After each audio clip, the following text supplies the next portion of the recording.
तो एक बार फिर से हम अपने बचे हुए लेक्चर्स को आगे बढ़ाते हुए फ्लूइड मैकेनिक्स के और एक बार फिर से उसी संदर्भ में बात करेंगे। तो अब तक इंग्लिश मीडियम में हम लोगों ने जो फ्लूइड मैकेनिक्स था वो बायोन्सी फोर्स तक कर लिया था और अब अपन बायोन्सी फोर्सेस के कुछ न्यूमेरिकल्स और देखेंगे। तो बायोन्सी फोर्स कैसे लगता है, क्यों लगता है, कितना लगता है, क्या डायरेक्शन है, क्या मैग्नीट्यूड है, कॉज उसका, ये सारी चीजों के बारे में हम बात कर चुके हैं। अब उसके कुछ न्यूमेरिकल्स देख लेते हैं, फिर उसके बाद अपन फ्लूइड डायनेमिक्स की तरफ आगे बढ़ेंगे। तो कुछ न्यूमेरिकल्स, कुछ तो हम पहले कर चुके हैं और कुछ न्यूमेरिकल्स अब देखते हैं। फॉर एग्जांपल, मान लो कि एक कंटेनर है और उस कंटेनर में कोई फ्लूइड भरा हुआ है। क्लियर? एक कंटेनर है, उस कंटेनर में कोई फ्लूइड भरा हुआ है और रो इक्वल टू वाटर। ये जो कंटेनर है इसमें पानी भरा हुआ है, तो ये क्या है, वाटर है और डेंसिटी ऑफ वाटर कितनी होती है 1000 kg पर मीटर क्यूब और 1 ग्राम पर सेंटीमीटर क्यूब। इस कंटेनर में एक बॉल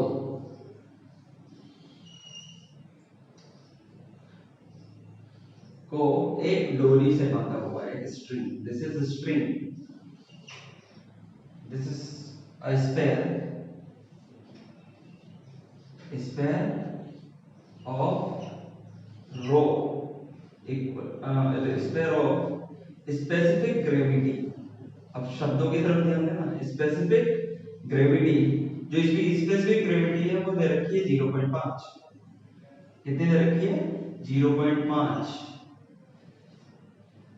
समझ रहे हो बात को? इसकी स्पेसिफिक ग्रेविटी कितनी दे रखी है 0.5 और क्योंकि स्पेसिफिक ग्रेविटी 0.5 है, इसका मतलब यदि देखा जाए तो इसकी डेंसिटी कितनी होगी, डेंसिटी कितनी होगी, डेंसिटी ऑफ स्फीयर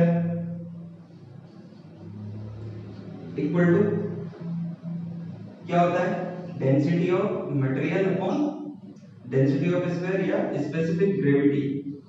इन दोनों का फॉर्मूला क्या था, अब भूल गए? याद करो, density of material upon density of water. कितने डिग्री सेंटीग्रेड पे, 4 डिग्री सेंटीग्रेड पे, तो डेंसिटी ऑफ मटेरियल कितनी हो जाएगी, सो डेंसिटी ऑफ मटेरियल बराबर specific gravity multiplied by density of water. Specific gravity कितनी रखी 0.5 और स्पेसिफिक ग्रेविटी 0.5 और यहाँ पे डेंसिटी ऑफ वाटर कितनी होती है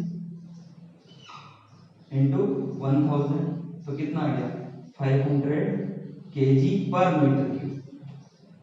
तो बताओ वाटर की डेंसिटी ज्यादा हुई या स्फीयर की? ऑफ कोर्स वाटर की डेंसिटी ज्यादा है, स्फीयर की कम है। तो इसको अगर आप यहां से छोड़ दोगे तो कहां चला जाएगा, ऊपर। इसलिए इसको पूरा डील करने के लिए, ताकि ये यहां पे इक्विलिब्रियम में रहे, इसको यहां एक डोरी से बांधा हुआ है। क्लियर? तो ये कौन है, स्ट्रिंग। क्यों बांधी हुई है, क्योंकि इसकी डेंसिटी कम है, किससे, वाटर से, इसलिए ताकि ये ऊपर ना जाए। ठीक है? और इस कंटेनर को A इक्वल टू 2 मीटर पर सेकेंड स्क्वायर से कंटेनर ऊपर जाता है। Clear? Mass of sphere m square equal to, ये रखा है 2 kg, m square equal to 2 kg। ठीक है? स्पेसिफिक ग्रेविटी आपको स्फीयर की पता है, इस डेंसिटी ऑफ वाटर पता है, डेंसिटी ऑफ स्फीयर पता है, मास ऑफ स्फीयर पता है, एक्सेलरेशन ये दिया हुआ है। अब आपको कैलकुलेट करना है इस सिचुएशन में कैलकुलेशन किस चीज की करनी है, आपको कैलकुलेट करना है कि व्हाट इज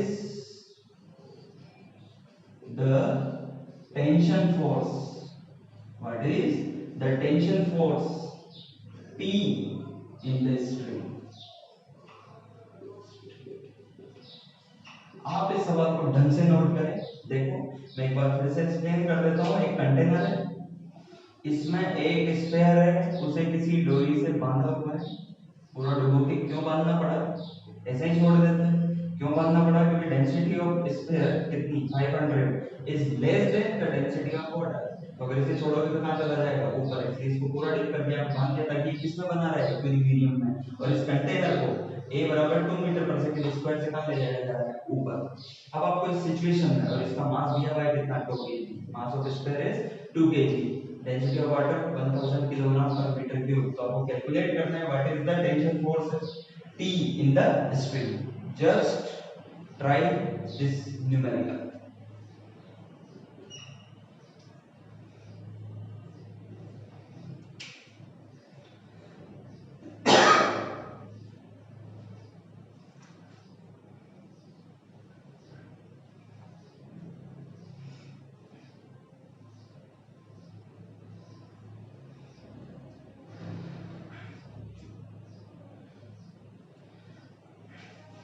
अब अगर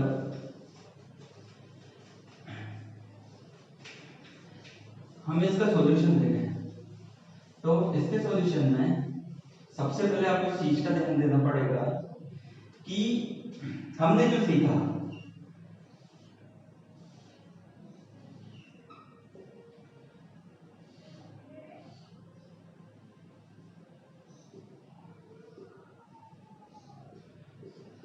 कि पहली बात a इक्वल टू 2 मीटर पर सेकंड स्क्वायर से ऊपर ले जा रहा है तो बायोंसी फोर्स जो एक्ट करेगा F बायोंसी। तो एक्सेलरेटिंग केस में एक्सेलरेटिंग अपवर्ड एक्सेलरेटिंग डाउनवर्ड और in any direction what is the force of buoyancy is given by force of buoyancy is given by V submerged rho liquid into, क्योंकि ये ऊपर जा रहा है इस केस में कितना हो जाएगा G प्लस है। ये बात आपको पिछले लेक्चर से आइडेंटिफाई होनी चाहिए, याद होनी चाहिए। V submerged rho L into G plus है। अगर A एक्सेलरेशन से नहीं जा रहा होता या तो ये कंटेनर रुका होता है या यूनिफॉर्म वेलोसिटी से जा रहा होता अप और डाउन तब तो A नहीं आता, तब तो V rho G सिंपल हो जाता। लेकिन यहाँ पे चूंकि ऊपर जा रहा है इसलिए what is buoyancy force V submerged density of liquid into G plus A। यहाँ से अगर अपन बायोंसी फोर्स की कैलकुलेशन करें तो what is this V submerged into rho L, ये टोटल क्वांटिटी क्या है V into rho, it is mass. लेकिन ये किसका mass, this is the mass of liquid displaced. ये जो डूबा है ना इसने यहाँ कितने लिक्विड को डिस्प्लेस किया। अब V सबमर्ज्ड है तो इसका हमें क्या दिया हुआ है डेंसिटी ऑफ लिक्विड आपको पता है, लेकिन ये वॉल्यूम पता है कि किसने कितने वाटर को डिस्प्लेस किया। तो अगर हमें इसका वॉल्यूम पता चलता है तो इसके वॉल्यूम के बराबर इसने डिस्प्लेस किया होगा और उसको डेंसिटी ऑफ लिक्विड से मल्टीप्लाई करते हो तो जो डिस्प्लेस वाटर है उसका मास आ जाएगा। तो यहाँ पे अगर मैं V सबमर्ज्ड इसको लिखूं तो इस टोटल को मैं क्या लिख सकता हूँ, this is basically mass displaced water into G plus है। अब मुझे इसकी कैलकुलेशन करनी है। इसकी कैलकुलेशन करने के लिए सबसे पहले आप ये देखो कि हमें क्या क्या दिया हुआ है। हमें दिया हुआ है what is mass of ball, mass of ball या मास ऑफ स्फीयर वो कितना दिया हुआ है 500 kg पर मीटर क्यूब। और m बराबर क्या होता है रो डेंसिटी ऑफ बॉल या स्फीयर कितना है इनटू V, V किसका V स्फीयर। और जो ये V स्फीयर है वही V सबमर्ज्ड होगा क्योंकि पूरी डूबी हुई है, ठीक है ना, ये बात ध्यान रखना। तो m इक्वल टू ये कितना है m बराबर कितना दिया हुआ था m बॉल कितना दिया हुआ था नहीं मास ऑफ स्फीयर ये तो कितना दिया हुआ था 2 kg और डेंसिटी स्फीयर कितनी दे रखी थी m बराबर कितना m बराबर 2 kg में है ये सॉरी मैंने यहाँ पे गलत लिख दिया था 2 इक्वल टू डेंसिटी कितनी आई थी 500 इनटू V स्क्वायर। तो V स्क्वायर कितना हो गया इज इक्वल्स टू 2 by 500 और आंसर किसमें आएगा मीटर क्यूब। और आपको ये यहाँ पे पता होना चाहिए according to the question V square is equals to V submerged. तो m डिस्प्लेस्ड वाटर यदि मुझे निकालना है m डिस्प्लेस्ड वाटर तो m डिस्प्लेस्ड वाटर कितना आएगा m डिस्प्लेस्ड वाटर ये जो आएगा वो कितना आएगा m displaced v submerged into royal, और v सबमर्ज्ड इसी के बराबर है, इसको यहां चाहो तो आप v सबमर्ज्ड भी लिख सकते हो। तो कितना जाएगा 2/500 इनटू डेंसिटी ऑफ लिक्विड कितनी 1000, 500 से कितनी बार, दो बार में कितना आ गया 4 kg, कितना आ गया 4 kg। अब अगर आप यहां पे चाहो तो बायनेंसी फोर्स की अगर कैलकुलेशन करो तो F फोर्स ऑफ बायनेंसी जो आएगा वो कितना आ जाएगा 4 इनटू G का मतलब 10 और A मतलब 2, 20, 10 प्लस 2 12, 12 और 12 इनटू 4 48 न्यूटन, इतना बायनेंसी फोर्स इस पे एक्ट कर रहा है। ठीक है, तो बायनेंसी फोर्स इस पे एक्ट कर रहा है, कितना कर रहा है 48 न्यूटन। आप इसको ध्यान से देखो, ये कैलकुलेशन अपन लगा सकते हैं। मैं एक बार फिर से रिपीट कर देता हूं, ये कंटेनर में जो बॉल थी तो उस कंटेनर के साथ ये भी जा रहा है, ये बराबर कितने से ज्यादा 2 से। अब हमें बायनेंसी फोर्स जो लग रहा है तो एक्सेलरेटिंग केस में जो बायनेंसी फोर्स लगता है इसकी वैल्यू कितनी होती है v submerged into royal into g plus है v सबमर्ज्ड इनटू रॉयल, ये क्या है मास डिस्प्लेस्ड, तो इस बॉल ने जितना मास डिस्प्लेस किया लिक्विड का वो मास ऑफ द स्फीयर वो कितना लिया हुआ है 2 kg, और m बराबर rho square into v square, ये किसका मास निकलेगा, ये मास ऑफ स्फीयर निकलेगा। तो ये कितना दिया हुआ है, तो अकॉर्डिंग टू इक्वेशन तो पहले ही नोट कर लिया था अपन, is equals to rho square कितना कैलकुलेट कर लिया था अपन ने 500 इनटू v स्क्वायर, तो v स्क्वायर जो ये v स्क्वायर है यही तो v सबमर्ज्ड है। हमेशा ऐसा होता है क्या, नहीं, यहाँ पे क्यों होगा, क्योंकि entire sphere is submerged into the liquid, that is why these two volumes are same, and what's came out 2/500 meter cube, then mass of displaced water will be calculated as 2/500 into density of the liquid, and density and liquid is water, that is why we put here 1000.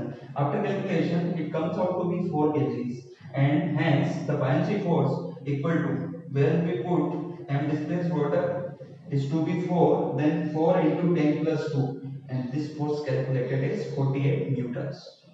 So just check out it, and further अभी हमें इसमें tension निकालना पड़ेगा। ठीक है, तो यहाँ तक आपने नोट कर लिया होगा आई होप। अब यहाँ पर हमने कैलकुलेट कर दिया तो इसे मैं मिटा रहा हूँ। अब देखो अगर मैं केवल इसका फ्री बॉडी डायग्राम बनाऊं तो ध्यान से देखना।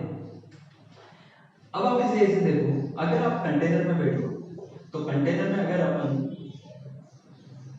यहाँ पे ऑब्जर्वेशन इस फ्रेम से यदि मैं कंटेनर फ्रेम, तो कंटेनर फ्रेम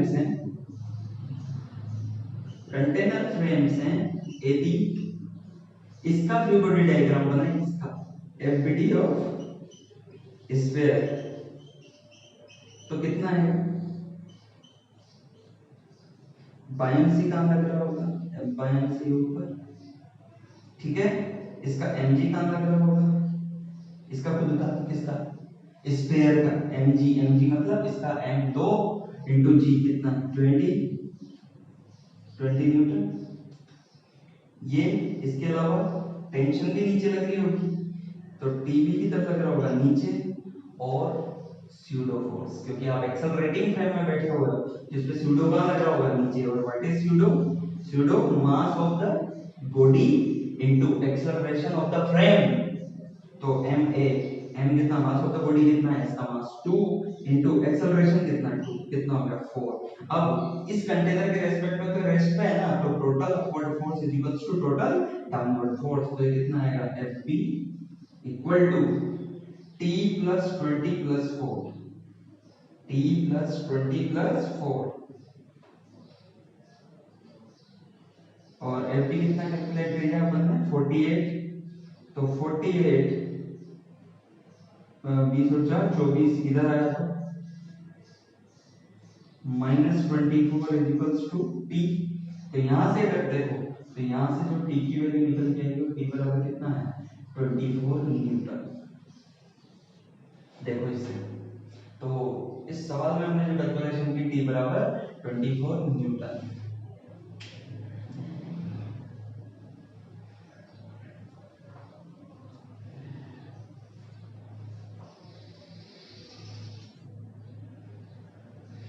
एक बात ध्यान रखना, ये 20 न्यूटन तो क्या है, this is mass, sorry weight, और ये 2 into 4 क्या है, स्यूडो, क्योंकि ये कंटेनर फ्रेम से अपन ने एक्टिविटी ऑफ स्फीयर बनाया है, 5 से ऊपर बाकी तीनों फोर्स नीचे, टेंशन, एनजी और स्यूडो। अगर कंटेनर पर बैठ के देखोगे 24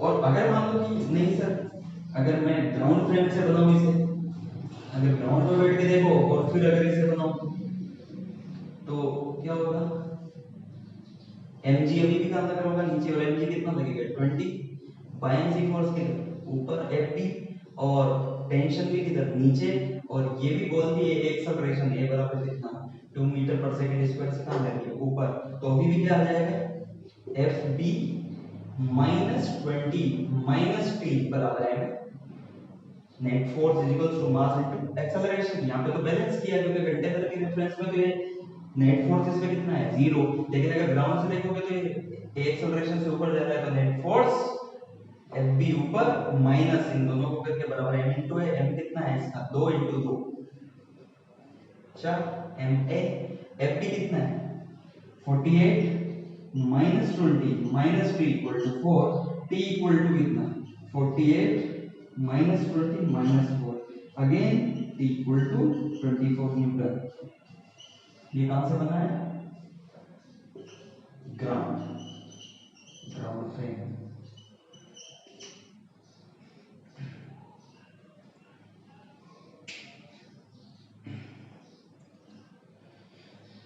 तो बताओ मुझे कि आंसर में कोई चेंज आया, सेम आया, सेम आया, केवल आपको ये ध्यान रखना है कि बायोमेट्रिक फोर्स जब एक्सेलरेटिंग फ्लूइड होता है तो बायोमेट्रिक फोर्स जो लगेगा वो कितना लगेगा, v rho, v submerged, density of liquid into g effective, और जो कि ऊपर जा रहा था इसलिए g इफेक्टिव कितना हो गया g प्लस a, नीचे आता तो g माइनस a, साइड में जा रहा तो under root g square plus a square. अगर a बराबर 0 होता है, a बराबर 0 के कितने मीनिंग है, तो या तो रेस्ट पे होता है या चल रहा होता तो कांस्टेंट वेलोसिटी से, तब कितना आंसर आता है, तब बायोमेट्रिक फोर्स जो लगता है कितना लगता है v rho g plus a या v रो g के बराबर, v रो g। नोट करो,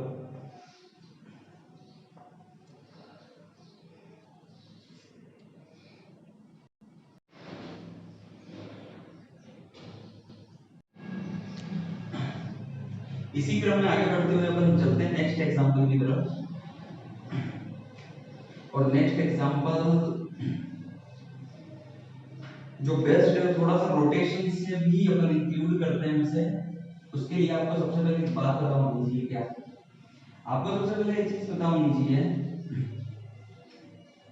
कि जो बायोम से लगता है कहां लगता है, वो लगता है डिस्प्लेस्ड जो लिक्विड है उसके सेंटर ऑफ मास पे, किस पे, डिस्प्लेस्ड फ्लूइड के सेंटर ऑफ मास पे, और बॉडी का वेट कहां लगता है, बॉडी के सेंटर ऑफ मास पे, और स्मॉल डिस्टेंसेस के लिए सेंटर ऑफ मास और सेंटर ऑफ ग्रेविटी सेम चीज होती है, तो अर्थ सरफेस स्मॉल डिस्टेंसेस के लिए। अब नेक्स्ट एग्जांपल में जब आप देखोगे तो ध्यान से समझना है इसे, सपोज एक कंटेनर है, एक कंटेनर है और इस कंटेनर में कोई फ्लूइड भरा हुआ है, इस कंटेनर में कोई फ्लूइड भरा हुआ है, और जो फ्लूइड है दैट इज वाटर, और ये जो फ्लूइड है वो क्या है, वाटर, फ्लूइड इज वाटर।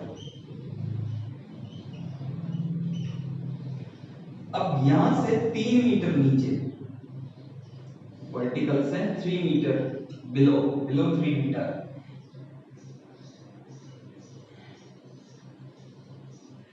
किसी हिंज या किसी सपोर्ट के द्वारा एक रोड है, इस रोड को इस तरीके से बिल्कुल रखा हुआ है, क्लियर, क्या है, यहां से इसे बिल्कुल क्या किया हुआ है, फिक्स किया हुआ है, हिंज किया हुआ है यहां से, और इस जगह से ठोका हुआ है, मतलब एक यूं समझो कि एक कील के थ्रू यहां से छोटा ठोका हुआ है, और ये इस फ्री सरफेस से कितना नीचे है 3 मीटर, ध्यान से समझना। Clear? Length of the road L equal to 6 meter, mass of road equal to 12 meter, length of the road is 6 meter, mass of the road is 12 meter. This is hinge, one end is hinged और इसकी total length 6 meter, mass of the road 12 meter. कितना नीचे से hinge किया हुआ है 3 metre यहाँ से, और दूसरा एंड 3 है, और यहाँ से इससे एक मास लटकाया हुआ है, कितना, यहाँ पे एक वेट लटकाया हुआ है W. Clear? Total length 6 metre है. So what need to be calculated. अच्छा, एक और चीज, relative density of material of rod equal to, एक बात ध्यान रखना, जब भी रिलेटिव डेंसिटी या डेंसिटी दी जाए तो मटेरियल की होती है. मटेरियल ऑफ रोड इज, वो दिया हुआ है आपको सपोज 0.5, स्पेसिफिक ग्रेविटी बोलते हैं रिलेटिव डेंसिटी. तो ये रिलेटिव डेंसिटी ऑफ रोड या मटेरियल ऑफ रोड ये कितना दिया हुआ है 0.5. क्लियर? तो what need to calculate, find out the value of find out the value of the weight W such that 5 meter length is inside the water. इस W की value क्या हो कि 5 मीटर लंबाई किसके अंदर हो, पानी के अंदर. देखो अब इस सवाल को समझना, मान लो यहाँ से हिंज है और आपने यहाँ से, जैसे मान लो कोई चीज यहाँ से बिल्कुल ठोकी हुई है और यहाँ से कोई मास लटका है, तो ऐसे ऐसे करके ही आएगा. तो ये सपोज ऐसे भी, तो यहाँ से जैसे आपने मास लटकाया तो इसके नीचे लगाया, यूं लगाया, मतलब ये ऐसे होगी. ठीक है? तो इस कंडीशन में इक्विलिब्रियम में आ गई. तो ये जो डूबा हुआ भाग है वो कितना होना चाहिए 5 मीटर. मतलब ये वाला यहाँ से यहाँ तक का कितना पार्ट होना चाहिए 5 मीटर. टोटल लेंथ कितनी है 6 मीटर. क्लियर? ट्राई करो सवाल को.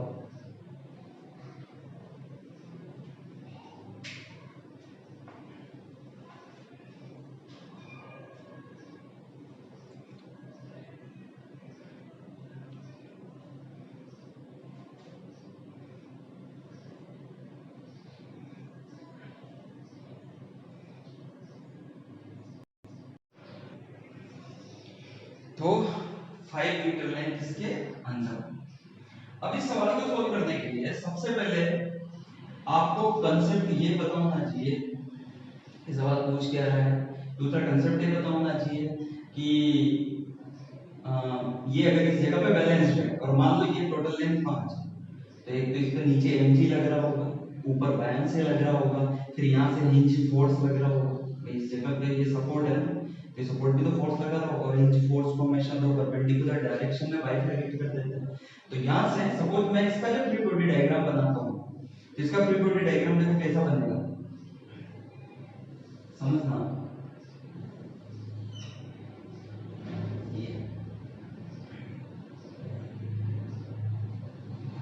ये ऐसे,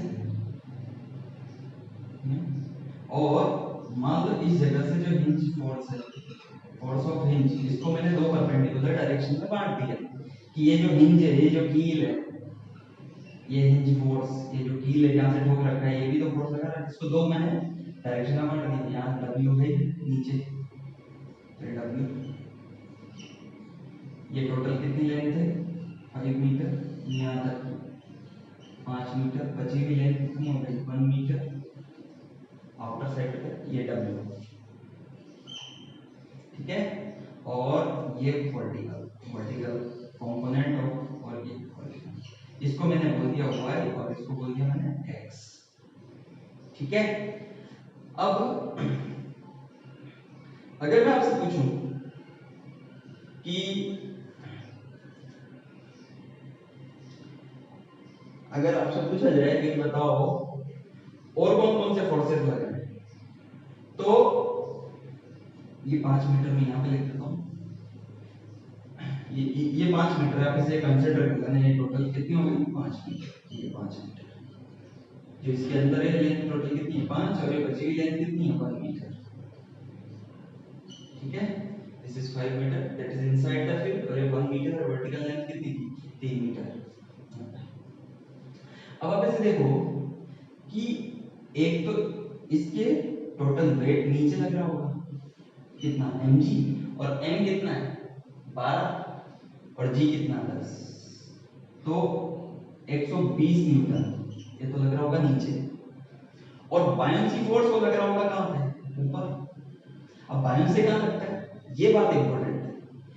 बायन्सी जो लगेगा वो बायन्सी फोर्स लगेगा डिस्प्लेस जो लिक्विड है, उस डिस्प्लेस लिक्विड जो डिस्प्लेस लिक्विड है उसके सेंटर ऑफ मास पे। अब अगर आप ध्यान देखो तो ये यूनिफॉर्म रोड है, तो इतने पार्ट में अगर मैं इसका क्रॉस सेक्शन एरिया कितना मान लो, let the cross sectional area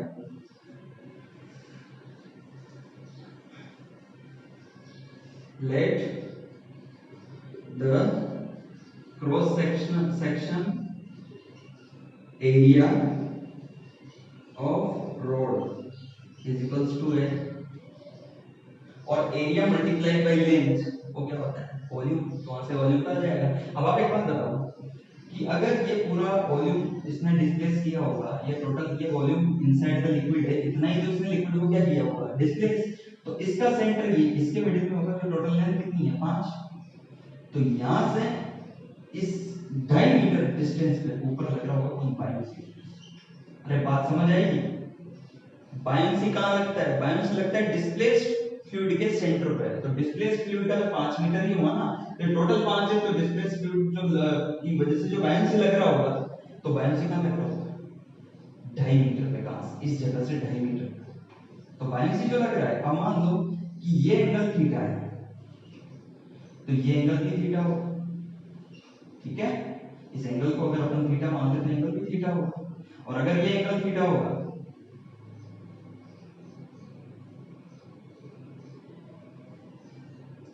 ठीक है, तो ये एंगल थीटा है, और आप बताओ कि ये 120 है वर्टिकल के साथ, और ये एंगल भी कितना होगा थीटा, तो इधर कंपोनेंट कितना है w sin थीटा, और इसके अलावा कितना है w cos थीटा। ठीक, अच्छा मुझे बताओ ये एंगल कितना होगा, बताओ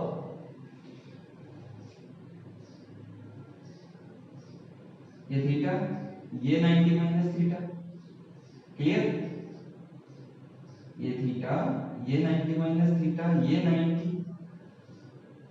और ये कितना होगा थीटा, तो ये कितना हो जाएगा 90 माइनस थीटा, और ये कितना हो जाएगा थीटा, क्लियर, भाई ये थीटा है तो ये थीटा, ये थीटा और ये थीटा, तो इधर 120 का इधर कंपोनेंट कितना आएगा, इधर कंपोनेंट आएगा कितना 120 sin थीटा, और ये तो y, ये तो बिल्कुल ऊपर वाली है। अरे बात समझ आ रही है। अब for rotational equilibrium of road tau must be equal to 0, net torque is equals to 0। अब अगर अपन उस टॉर्क को इस पॉइंट ए के अबाउट लेंगे, अच्छा एक बात बताओ, इस ये क्या एक्सेलरेटिंग रोड है क्या, नहीं ना, तो ये ना तो एक्सेलरेटिंग रोड है, तो इस पर नेट फोर्स क्या हो, नेट फोर्स क्या होना चाहिए 0, हॉरिजॉन्टल और वर्टिकल सारे फोर्स मिला के क्या होना चाहिए 0, और आपको ये भी पता होना चाहिए कि अगर किसी रिजिड बॉडी पे या किसी बॉडी पे नेट फोर्स 0 होता है, तो इट इज नॉट नेसेसरी कि उस पर नेट टॉर्क भी 0 हो, क्लियर, लेकिन अगर वो रोटेशनल इक्विलिब्रियम में भी है कौन बॉडी, तो उस पर नेट टॉर्क भी क्या होना चाहिए 0, तो ये बॉडी ट्रांसलेशनल इक्विलिब्रियम में भी है और रोटेशनल इक्विलिब्रियम में भी है। For translational equilibrium the net force acting on the body must be equal to 0 in all possible directions. और जिस भी डायरेक्शन में इक्विलिब्रियम की बात करो उस डायरेक्शन में net force zero, total equilibrium की बात करो तो सभी डायरेक्शन में नेट फोर्स क्या होना चाहिए, जीरो। और for rotational equilibrium net torque acting on the body must B zero. अब नेट फोर्स जीरो है, इसका मतलब नेट टॉर्क जीरो है जरूरी नहीं है, लेकिन इसमें नेट फोर्स जीरो है क्योंकि ये ट्रांसलेशनल इक्विलिब्रियम में है। टॉर्क जीरो है क्योंकि रोटेशनल इक्विलिब्रियम में है। तो सर टॉर्क तो हमेशा किसी पॉइंट के बाद निकल जाता है, लेकिन एक और कंसेप्ट है क्या कि किसी बॉडी पर नेट फोर्स जीरो हो तो उस बॉडी पे नेट टॉर्क जीरो है तो जरूरी नहीं है, लेकिन हर पॉइंट के अबाउट नेट टॉर्क क्या होना चाहिए, सेम। और चूंकि बॉडी किसमें है, इक्विलिब्रियम में, तो नेट टॉर्क जीरो होगा तो फोर्स तो जीरो है, तो टॉर्क जीरो होने का मतलब रोटेशनल इक्विलिब्रियम, लेकिन रोटेशनल इक्विलिब्रियम के लिए टॉर्क क्या पॉइंट के अबाउट जीरो होगा। इस केस में जीरो होगा, क्यों, क्योंकि फोर्स भी जीरो है, और जब फोर्स जीरो होता है तो हर पॉइंट के अबाउट टॉर्क क्या होता है, सेम। इसलिए हर पॉइंट के अबाउट टॉर्क क्या आना चाहिए, सेम। और कितना आना चाहिए, जीरो। क्यों, क्योंकि बॉडी ना तो इस ट्रांसलेटरी मोशन में ना कि है और ना ही रोटेशनल मोशन में। इसलिए मान लो कि इस ए पॉइंट के अबाउट टॉर्क बराबर हमने क्या लिख दिया, जीरो। अब यहाँ पे देखो ये हिंज फोर्सेस हैं कौन कौन, y एंड x, इनका तो टॉर्क कितना आएगा, जीरो। और केवल हाँ ये थीटा है तो इधर कंपोनेंट कितना आ जाएगा, इसके perpendicular F B sine theta. Clear.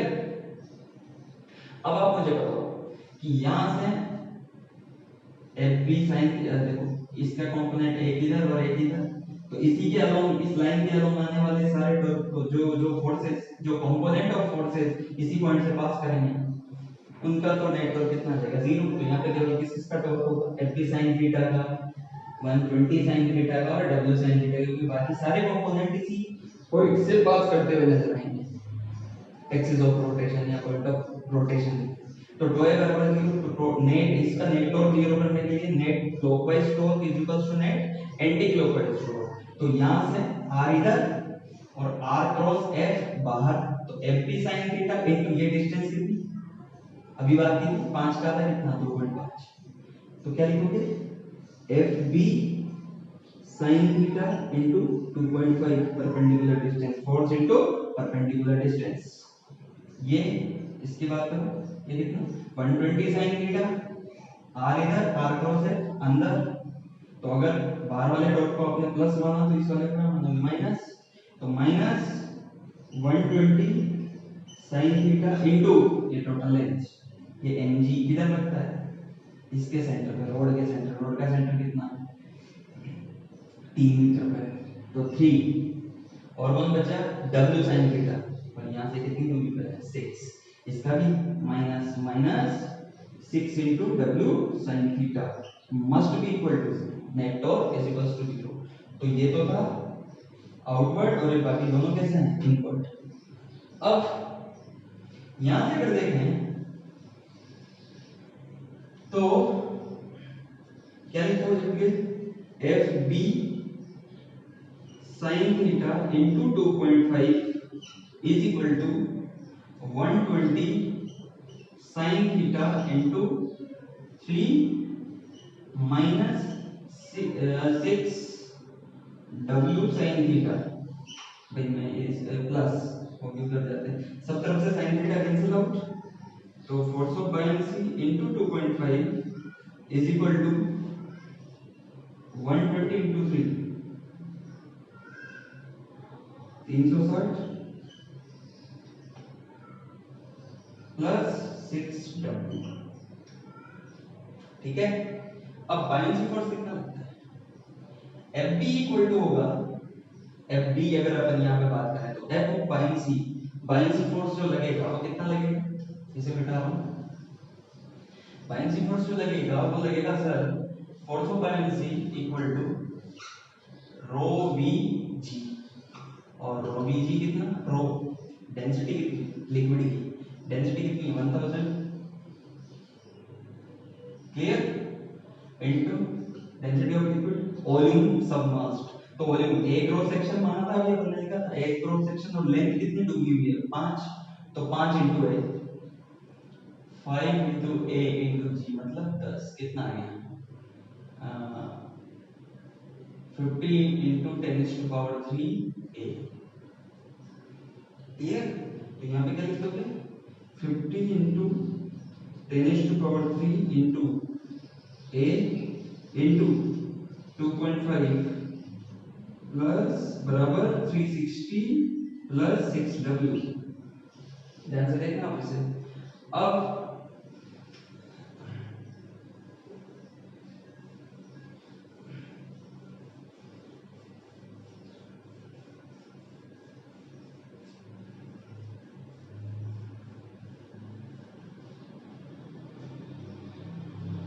50 ये 50 है।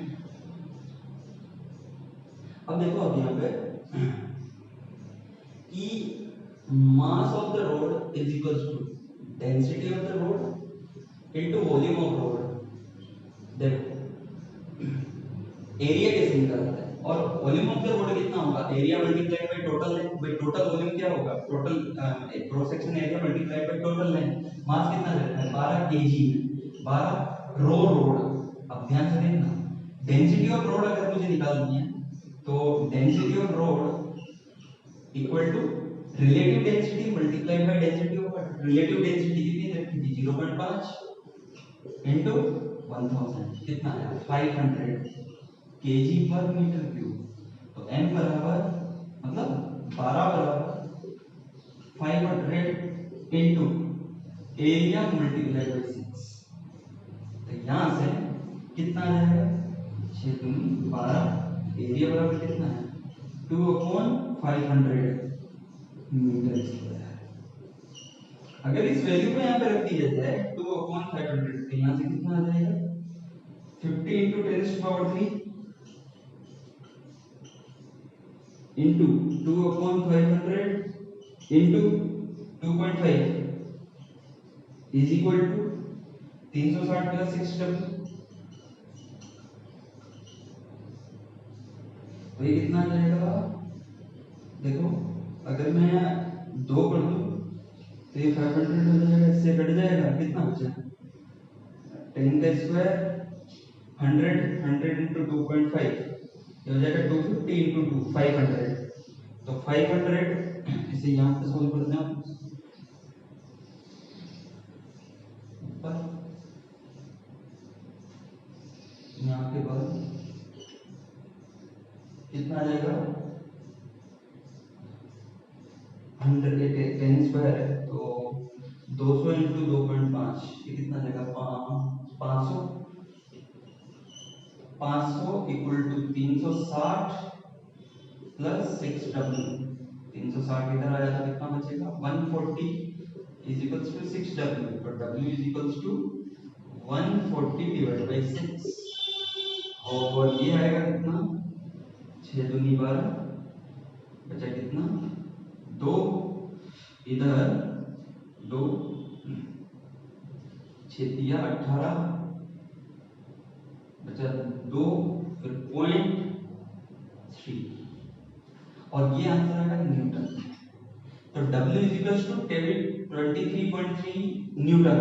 और अगर वेट मास निकालना है मास तो कितना आएगा W बाई जी तो कितना आएगा 23.3 डिवाइड बाई 10 कितना आएगा, ये आंसर आएगा आपका 2.3 kg।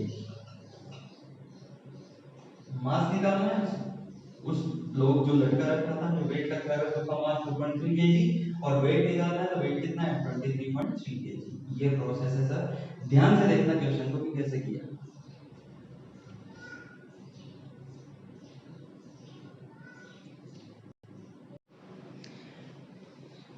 फर्दर डिस्कशन को आगे बढ़ाते हुए अपन एक और न्यूमेरिकल करते हैं बायोसी फोर्स पे।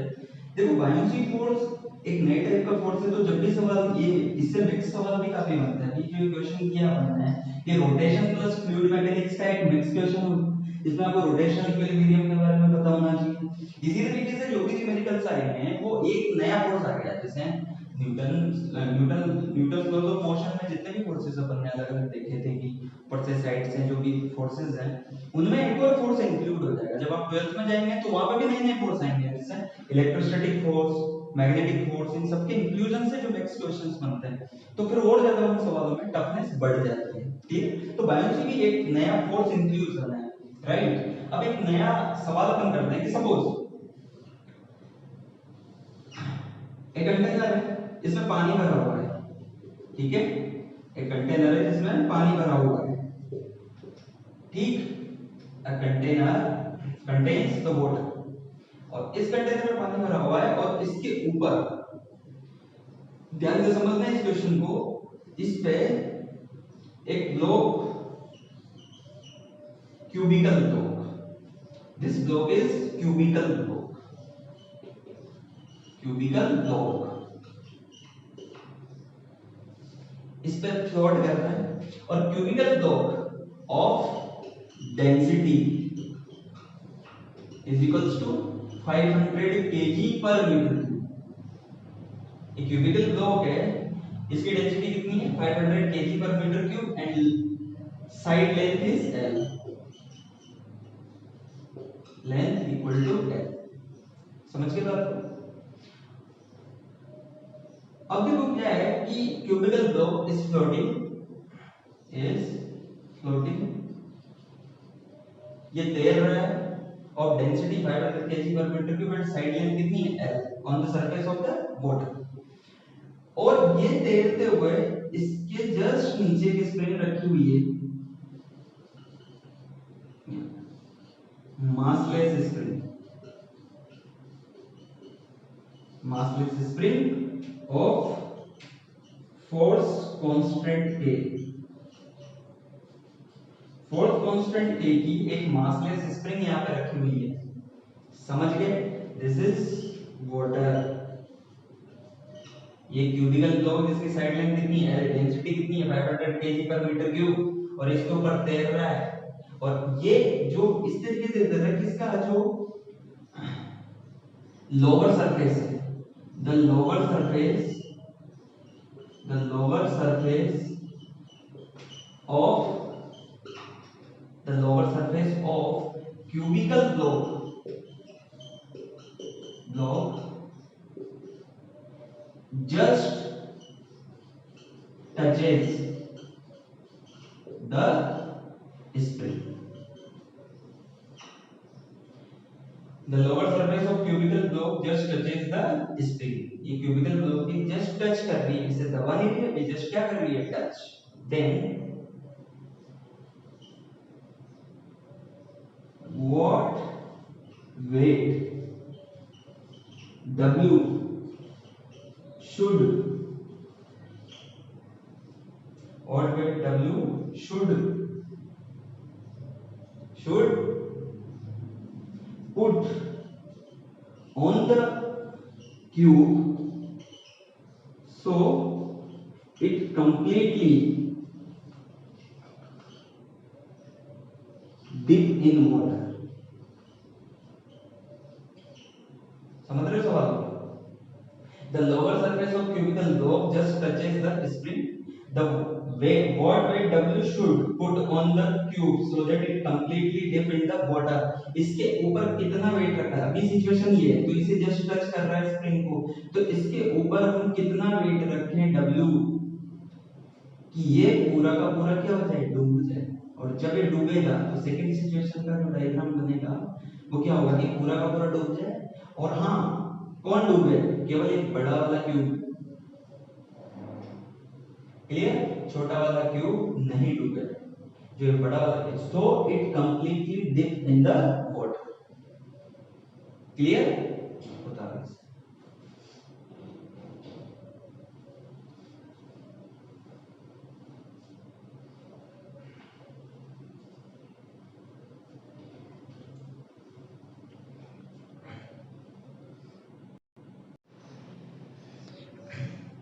अब इस सवाल को सोल्व करने के लिए देखो, पहली बात, what should be the value of W such that it completely dip in the water, इसमें एक चीज और ध्यान रखनी है कि W खुद नहीं डूबना चाहिए, W का थोड़ा सा भी भाग नहीं डूबे, केवल कौन डूबे, ये पूरा डूब जाए, ठीक, चलो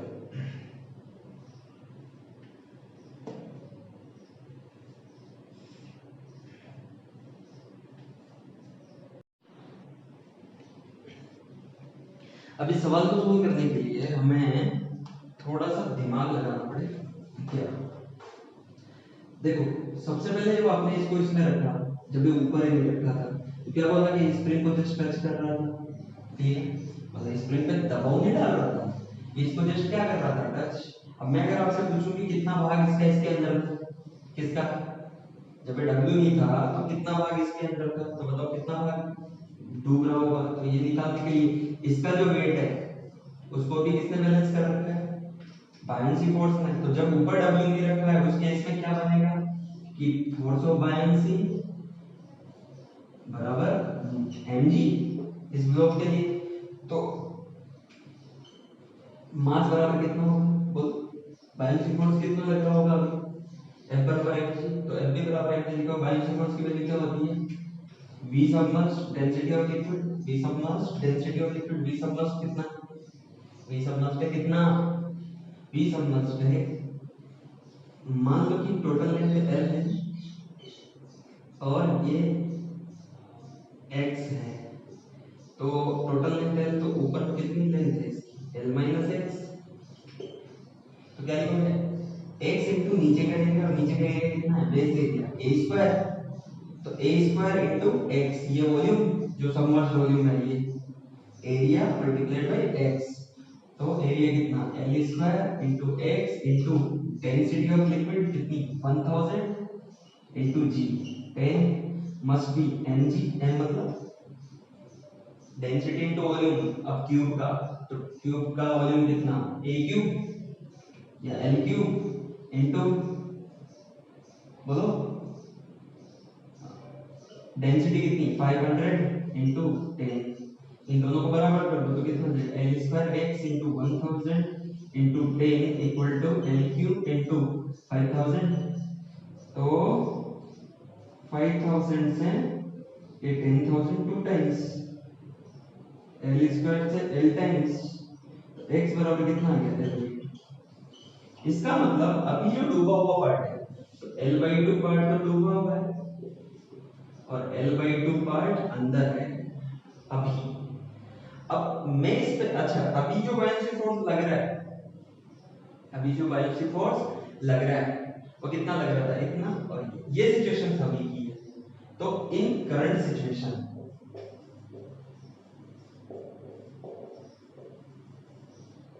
अच्छा, ये अभी स्प्रिंग फोर्स को फोर्स लगा रही है या नहीं, क्योंकि ये जस्ट टच कर रहा है, इसे दबा नहीं रहा है अभी, उदाहरण इन करंट सिचुएशन। अब करंट सिचुएशन के बाद जब आपने इसके ऊपर W रख दिया, क्या रख दिया, W, बेटा जी से, जब आपने इसके ऊपर W रख दिया, in next situation, in next situation,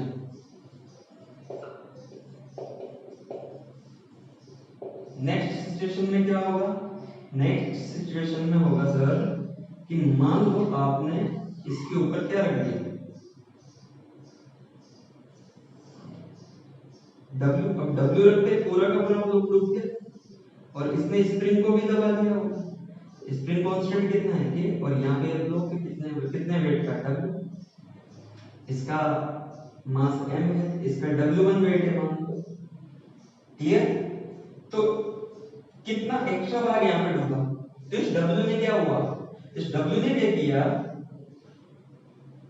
कि जो इसका L/2 पार्ट जो बाहर था उसे भी कहां ले गया, अंदर, और जैसे कि आप स्प्रिंग ने दबा, स्प्रिंग ने भी ऊपर की तरफ फोर्स लगाना शुरू कर दिया, कितना, kx,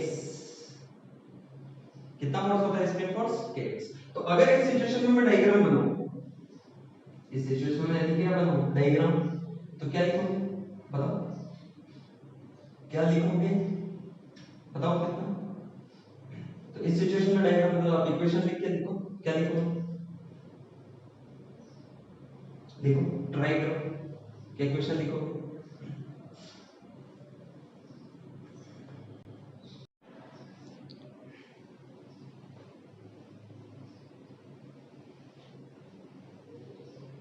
बताओ।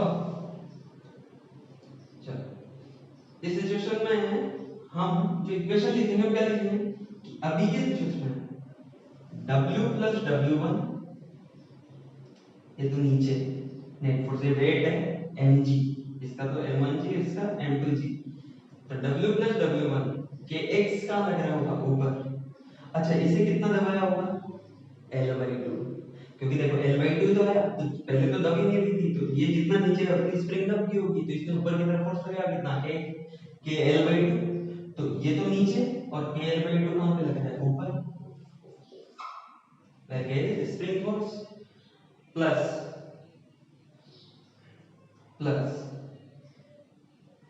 वेट नीचे, के L/2 ऊपर, और बायनेंसी भी कहां लग रहा है, ऊपर, और बायनेंसी फोर्स कितना, buoyancy force plus F buoyancy, तो W plus W1 equal to के L/2 plus F buoyancy, buoyancy force कितना होता है, density of liquid, volume displaced, volume submerged into g, तो कितना वॉल्यूम है इसका total, L cube into 1000, density of liquid, तो L cube into 1000 into g, ये बायनेंसी फोर्स। अच्छा W1 इस पूरे का वैल्यू कितना, तो W, हमें W की वैल्यू कितना चाहिए, तो W प्लस W1 की वैल्यू बताओ, W1 की वैल्यू जो आएगी वो कितनी आएगी, m1g, और m1 मतलब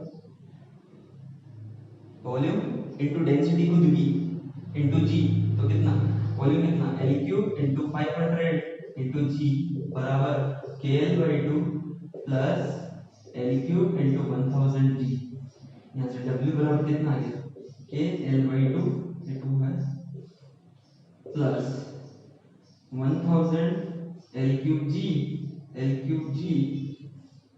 minus 500 L cube, 1000 L cube की जगह 500 L क्यूब g गया, तो 500 L क्यूब g बचा, तो W बराबर कितना बचा, K L/2 plus 500 L cube. This is the answer of this question, कि कितना W रखा है, सर इतना W रख दो ताकि ये पूरा डूबा रहे। In next situation